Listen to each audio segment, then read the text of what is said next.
একটা গানের যে কথাগুলো থাকে এবং মিউজিকগুলো থাকে সেটা আপনি ইচ্ছা করলে আলাদা, আলাদা করতে পারবেন। তো চলুন দেখে আসি কিভাবে করতে হয়। ১ম এ আমরা আমাদের ফোন থেকে যাব Google Chrome এ এবং Google Chrome এ আমাদের একটা লিঙ্ক লিখতে হবে। আপনাদের সুবিধার্থে আমি লিঙ্কটা অবশ্যই আমার ডেসক্রিপশন এবং ফার্স্ট কমেন্টে দিয়ে দিব। তো এখন আমি এই যে এখানে লিঙ্কে চলে গেলাম। লিঙ্কে যাওয়ার পরে এখানে ব্রাউজ মাই ফাইল। আপনাদের এটা মাথায় রাখতে হবে। আপনি যে অডিও গান থেকে গা মিউজিক এবং কথাটা আলাদা করতে চান, সেই গানটা কিন্তু অবশ্যই আপনার মেমোরি কার্ডে আগে থেকেই থাকতে হবে। আমি আমার গানটা আগে রেখে দিয়েছি। এখন আমি গানটা সিলেক্ট করে দেব।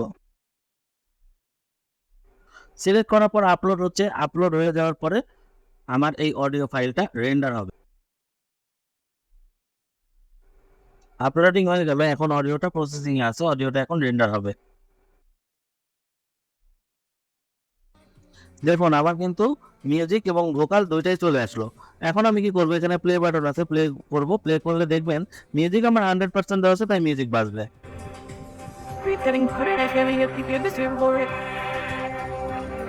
দেখুন এখন খালি শুধুমাত্র মিউজিক বাজছে। তা আমি এখন কি করব, এখানে আমার ভোকালটা বাড়িয়ে দেব। ভোকালটা আমি বাড়িয়ে দিচ্ছি। এবার আমি প্লে করলাম। দেখুন এখন কিন্তু গানটাও চলে আসছে। আমি বেশিক্ষণ দেখাতে পারছি না কপিরাইটের জন্য, কারণ কপিরাইট জানেনই আপনারা অনেক। এখন আমি ভোকালটা বন্ধ করে প্লে করলাম। দেখুন আবার সেই মিউজিকটা বাজছে। মিউজিকটা বাজার পরে দেখুন এখানে ভোকালের এখানে আবার ভোকালটাও দাঁড়িয়ে দেবো। দেখুন আবার গান অটোমেটিক চলতে থাকবে মিউজিকটা। এই হলো আমাদের আজকের ভিডিওটা। আপনারা ইচ্ছা করলে ভোকাল এবং মিউজিক দুটা, লিরিক আর ভোকালটা, সরি লিরিক আর মিউজিকটা আপনারা আলাদা করতে পারেন। এখন বিষয়টা হচ্ছে দেখুন এটা আমি সেভ করব। ফরম্যাট এমপি3 দেওয়াই আছে নিচের দিকে বামে। এবার নিচের দিকে ডানে দেখেন সেভ লেখা আছে। আমি এখন এই সেভ বাটনে ক্লিক করব। তারপরে দেখেন ৩টা অপশন আসছে। ৩টা অপশনগুলোর মধ্যে প্রথমটা হচ্ছে আপনি শুধু মিউজিক, তারপরে ভোকাল, তারপরে মিউজিক প্লাস ভোকাল, মানে আপনি ৩টাই ডাউনলোড করতে পারেন।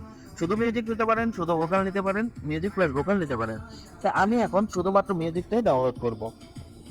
ডাউনলোড করলাম। দেখুন আমি এখন ওপেনে ক্লিক করছি। ওপেনে ক্লিক করার পরে আমি এখন প্লে করছি। দেখুন এখন শুধুমাত্র মিউজিকটাই প্লে হচ্ছে। তো আপনারা ইচ্ছা করলে এই মিউজিকের উপর লিরিক্সটা দেখে দেখে আপনার নিজের কণ্ঠের গানগুলো রেকর্ড করে আপনারা কাউকে শোনাতে পারেন।